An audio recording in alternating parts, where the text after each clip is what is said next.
The ink was never supposed to move. It sat inside a small glass bottle on the corner of Elias Moreau's desk, black, ordinary, silent. At least, that's what Elias believed. Elias was an archivist, the kind of man who spent his life preserving words written by people long dead. He worked late nights in the city's oldest library, cataloging forgotten journals, unfinished letters, and books no one had opened in decades. On one such night, while sorting items from a recently uncovered cellar, Elias found the bottle. There was no label, no date, just a faint symbol etched into the glass, something circular, almost like an eye. Alongside it lay an empty notebook. The pages were clean, too clean, as if they had never been touched by human hands. Curiosity outweighed caution. Elias dipped a pen into the bottle. The ink flowed smoothly, darker than any ink he had ever seen. It absorbed the light around it, leaving no shine, no reflection. He wrote his name, Elias Moreau. The moment he lifted the pen, the letters shifted. Not smudged, moved. The ink twisted slightly, correcting the curve of the E, sharpening the tail of the S. Elias froze. He told himself it was fatigue. Too many nights. Too little sleep. He closed the notebook and locked it in his desk drawer. The next morning, the notebook was open. Elias stood frozen in the doorway of his office. The pen lay beside the bottle, untouched. Yet the page was no longer empty. A sentence stared back at him. You should not have opened this.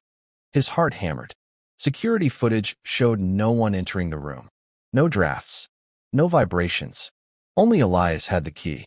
He laughed nervously and closed the notebook again, this time placing a heavy book on top. When he returned after lunch, the book was still there. The notebook was not. He found it on the floor. Another sentence had been added. It is already too late. That night, Elias stayed. He turned off the lights, locked the door, sat across from the notebook, watching. Minutes passed. Then the pen rolled, slowly, toward the page. No hand touched it. The ink tip pressed down. Letters formed, one by one. I was waiting, Elias whispered. Waiting for what? The pen moved again. For someone who reads. His breath caught. Who are you? He asked. The pen paused, then continued. I am what remains when words refuse to die. The ink wrote for hours. It told Elias stories, histories never recorded, names erased from time, truths buried beneath wars and lies. Cities that vanished overnight. Kings who ruled for days and were forgotten forever. The ink knew things. Things no book contained. Elias stopped sleeping. Every night, the ink wrote more.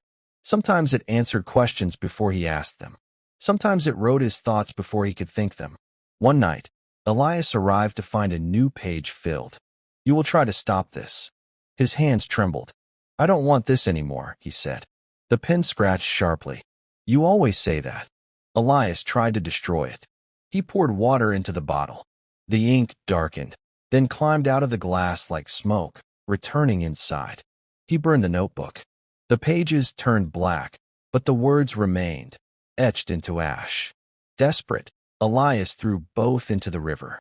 The next morning, they were back on his desk. Waiting. A new sentence greeted him. We do not forget our writers. The ink began changing. Its writing grew more personal. You are lonely. You regret the letter you never sent. You dream of silence. Elias screamed for it to stop. The pen wrote faster now. You gave me a voice. I will give you permanence. One night, Elias didn't come home. Library staff found him at dawn, slumped over the desk. Alive, breathing, but unmoving. His eyes were open, blank. The notebook lay before him, every page filled. Not with stories. With him. Every memory. Every fear. Every thought he had ever had. The final line read, The writer is complete. The library archived the notebook. They sealed the bottle, locked both away in a temperature-controlled vault. Years passed, then decades, then centuries. The world changed. Languages shifted. History repeated itself. One day, a new archivist opened the vault, found the bottle, found the empty notebook beside it. On the first page, already written, were 6 words. Ink never forgets its hands.